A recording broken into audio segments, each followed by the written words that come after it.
La semaine dernière, à l'Assemblée nationale, nous avons eu un sujet très important que nous avons abordé, il concerne la fin de vie. La fin de vie, ça touche naturellement au plus profond de chacun, ça touche à la conscience, à la morale, ça touche à l'éducation qu'on a reçue, ça touche aussi à l'expérience et naturellement à ce que l'on a pu vivre dans nos entourages, qu'ils soient personnels, qu'ils soient professionnels. Vous savez que beaucoup a été fait dans ce pays depuis 20 ans, depuis 1999, c'est les lois Kouchner qui ont permis de donner un droit à obtenir des soins palliatifs. Puis 2005, Jean Leonetti, un médecin qui est député, avec la loi qui a permis également d'avancer, de commencer à progresser sur le déploiement de ces soins palliatifs.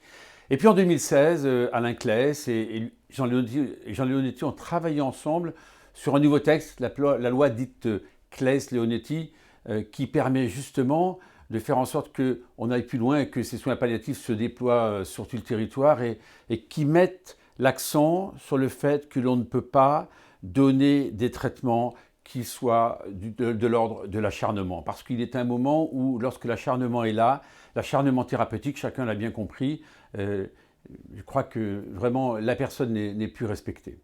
Cette loi a permis de faire des progrès. Malheureusement, le déploiement des soins palliatifs est insuffisant sur le territoire. Encore 20 départements qui n'ont pas de service. 30% des Français qui n'y ont pas accès. Des équipes insuffisamment formées, des moyens qui manquent. Mais il y a aussi des cas particuliers, des cas très douloureux, des cas difficiles, dans des pathologies dans lesquelles on sait qu'aucun traitement n'apportera une solution, dans lesquelles les douleurs sont tellement violentes, fortes, indicibles comme l'on dit, que ces personnes qui sont concernées demandent simplement appel à mourir. Et c'est la raison pour laquelle, comme en France, nous ne sommes pas pour le moment en capacité de les accompagner, eh bien, elles partent souvent à l'étranger. 4000 pour la seule année 2020. Donc il faut continuer de réfléchir sur ces questions. La maladie de Charcot, qui est une maladie absolument terrible, à laquelle je pense à l'instant. Donc je fais partie de ceux qui disent qu'il faut aller plus loin dans la réflexion, qu'il faut ouvrir cette voie, pas faire n'importe quoi, l'encadrer. C'est ce qui est prévu dans la proposition de loi que nous avons étudiée la semaine dernière et sur laquelle plus de 270 députés ont dit qu'il fallait avancer. Donc rien n'est voté pour le moment, simplement le chantier, on doit le conduire au bout.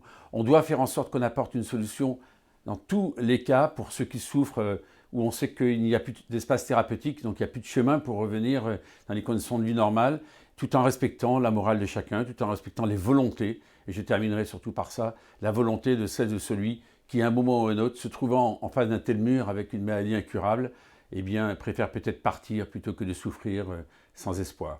Ce sont des sujets graves, des sujets qui méritent, me semble-t-il, que l'on soit capable d'en parler sereinement, dans le respect des uns et des autres, sans s'envoyer des choses à la figure impossible. Il s'agit de ce qui est le plus important, il s'agit de la mort, et il s'agit donc naturellement du sort de chacun.